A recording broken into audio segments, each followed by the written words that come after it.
Assalamualaikum warahmatullahi wabarakatuh. Hari ini kita akan tengok tajuk imbuhan awalan. Okey, sebenarnya ada 3 jenis imbuhan. Imbuhan awalan, imbuhan akhiran dan imbuhan apitan. Imbuhan awalan maksudnya bunyi yang ditambahkan di depan perkataan, di depan kata dasar. Okey, kemudian imbuhan akhiran maksudnya di akhir kata dasar.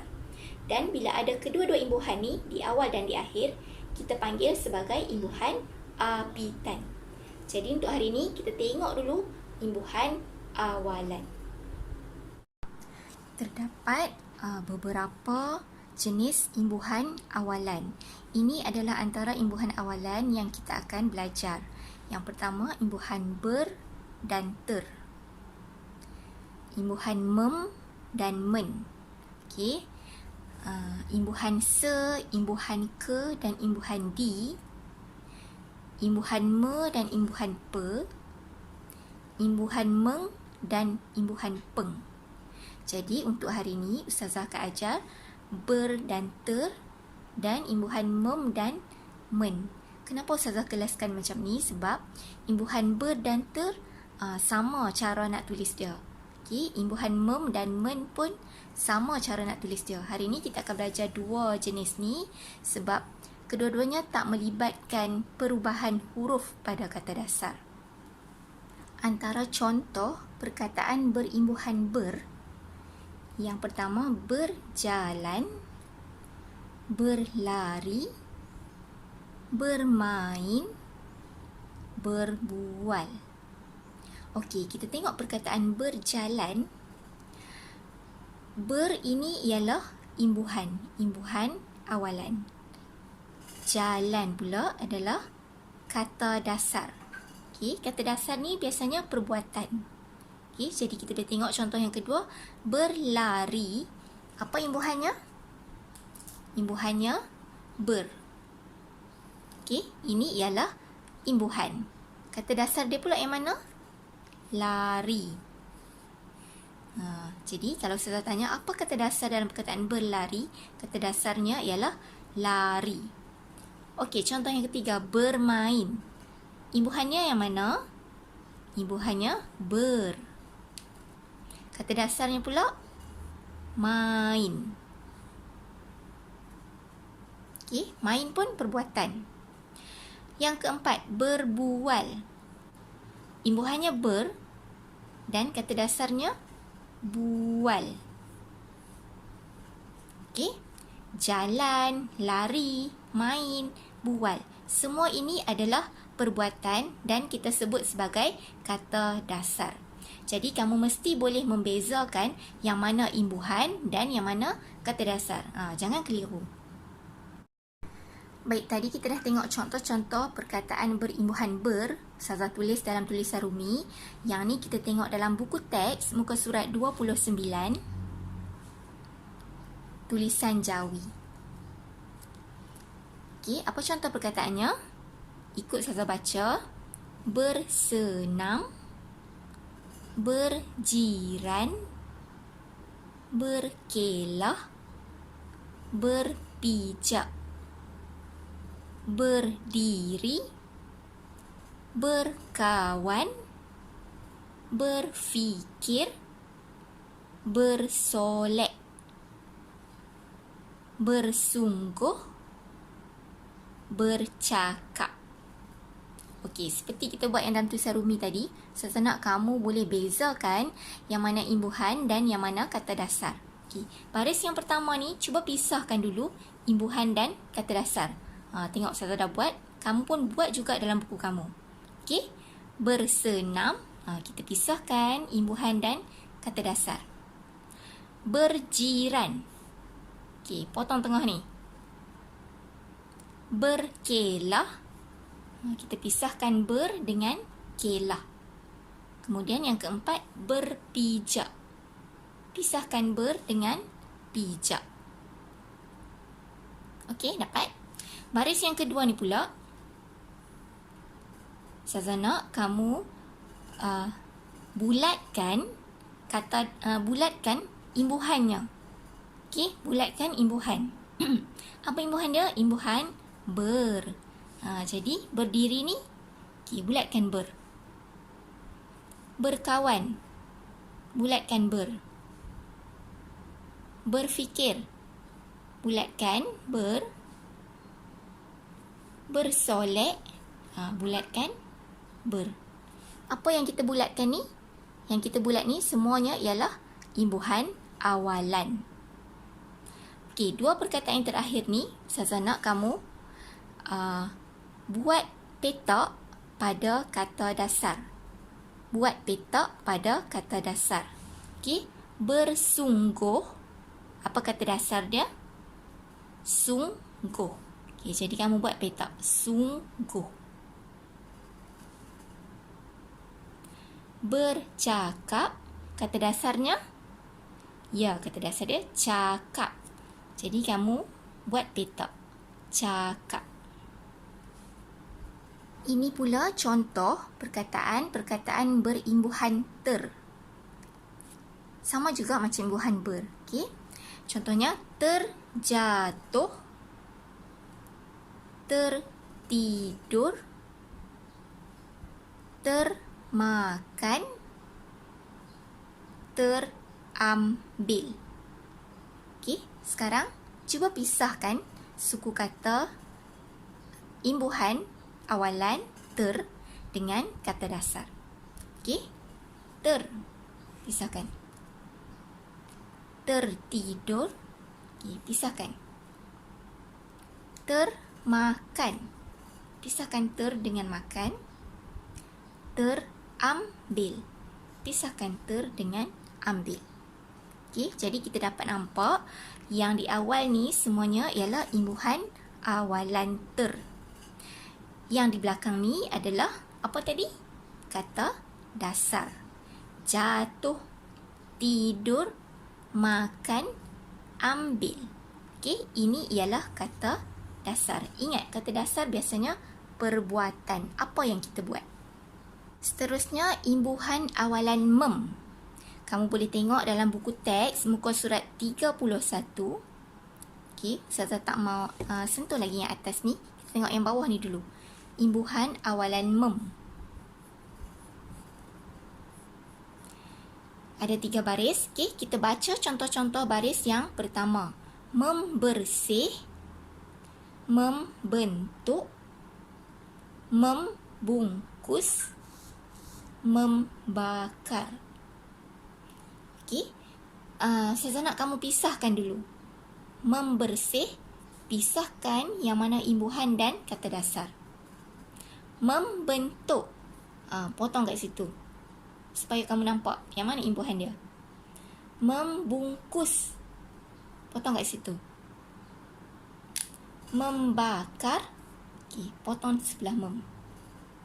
Kalau kamu perasan, untuk imbuhan mem, kata dasar dia diikuti dengan huruf ba. Bersih, bentuk, bungkus, bakar. Okey? Maksudnya kalau dalam tulisan Rumi, huruf B lah. Selalunya huruf B ni kita akan guna mem. Baik, baris yang kedua. Kita baca. Membaca, membesar, membukit, memborong. Ni borong. Bukan burung, borong. Okey, bulatkan yang manakah imbuhan awalan mem.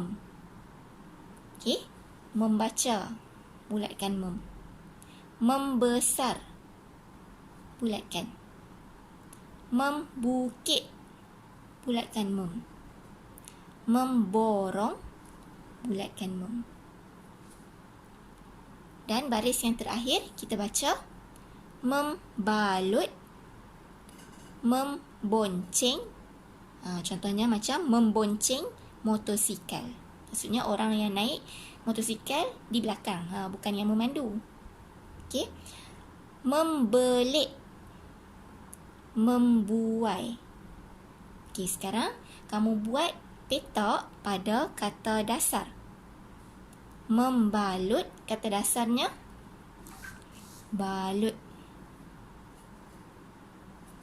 Membonceng. Kata dasar bonceng.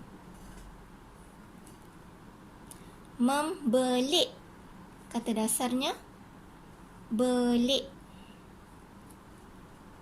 Membuai. Kata dasarnya buai. Okey, jadi kamu boleh bezakan imbuhan yang mana, kata dasar yang mana. Okey, sekarang tengok buku teks juga, muka surat 32. Kita tengok tajuk imbuhan awalan men. Men. Kalau tadi imbuhan mem, selepas mem tu kata dasar dia mula dengan huruf B. Bungkus, bakar, belit, balut. Okay, tapi untuk imbuhan men, kata dasar dia mula dengan macam-macam huruf. Tapi huruf tu tak bertukar. Okay? Semasa belum ditambah imbuhan, itulah hurufnya. Bila dah tambah imbuhan pun, huruf dia tetap yang tu. Dia tak bertukar. Okey, kita tengok contoh perkataan. Mencuba, mendongak, menjauh, menjala. Baris yang kedua, mendokong, mendarat, mencebik. Mencebik. Perbuatan menggunakan mulut kita lah, mencebik. Menjirus. Okey, apa imbuhan dia tadi? Imbuhan men. Okey, terus ke baris ketiga. Mencengkam. Mendepa. Tahu tak depa? Depakan tangan. Menjunjung. Mencela. Mencela tu maksudnya menghina lah. Okey, apa imbuhan tadi? Imbuhan men. Okey, bulatkan men. Bulatkan imbuhan men sahaja. Baris yang terakhir. Menjawab. Mencabar. Mencantum. Menderma. Apa kata dasarnya? Menjawab, kata dasar dia jawab. Jawab. Mencabar, kata dasar dia cabar. Mencantum, kata dasarnya cantum. Menderma, kata dasar derma. Okey. Jadi kata dasar dia, dan bila dah tambah imbuhan pun huruf dia kekal sama, tak tukar. Yang terakhir, kita tengok latihan pada muka surat 35. Buku teks juga. Okey. Arahan dia, yang pertama, tuliskan kata dasar yang betul bagi perkataan di bawah. Bersaudara. Kamu mesti dah tahu kan apa yang mana imbuhan, yang mana kata dasar. Okey. Imbuhan contohnya macam kita tengok tadi, ber, men, mem. Okey, yang belakangnya kata dasar. Kata dasar tu biasanya perbuatan. Okey. Bersaudara, kata dasarnya saudara. Sambil buat ni, kamu tuliskan di tempat kosong ni. Sejengkal. Kat sini imbuhan dia se. Ustazah belum ajar tadi, tapi nanti kita akan masuk juga tajuk se. Kata dasarnya apa? Jengkal. Okey. Tulis dekat sini, jengkal. Tulis dalam tulisan Jawi. Penghubung. Kat sini ada imbuhan peng. Tapi kata dasarnya ialah hubung. Dia cuma nak kata dasar. Terjatuh. Sama dengan contoh Ustazah bagi tadi. Kata dasarnya jatuh. Dan yang terakhir, pembantu. Imbuhan dia pem. Okey, kita belum belajar, tapi nanti kita akan sampai juga tajuk tu. Jadi kata dasarnya ialah bantu. Okey, tuliskan dekat tempat kosong. Latihan yang kedua, bulatkan jawapan yang betul dalam ayat di bawah. Sheila terlanggar selanggar batu. Jadi mestilah jawapan dia terlanggar. Perkataan imbuhan ter ni menunjukkan perbuatan tu tak sengaja. Terjatuh, terlanggar, terambil, termakan. Dibuat secara tak sengaja. Okey, jadi jawapannya terlanggar. Dia suruh bulatkan kan? Okey, jadi kamu kena bulatkan. Bukannya lorek ke warna ke, bukan. Dia kena bulatkan. Yang kedua, kereta itu berwarna hitam. Okey, jadi jawapan yang betul berwarna. Dan yang terakhir, ibu sedang menjahit baju. Yang mana yang betul? Jawapan dia menjahit. Okey, kamu cuba sebut dulu yang mana kamu rasa macam pelik tu. Yang tu bukanlah jawapan dia.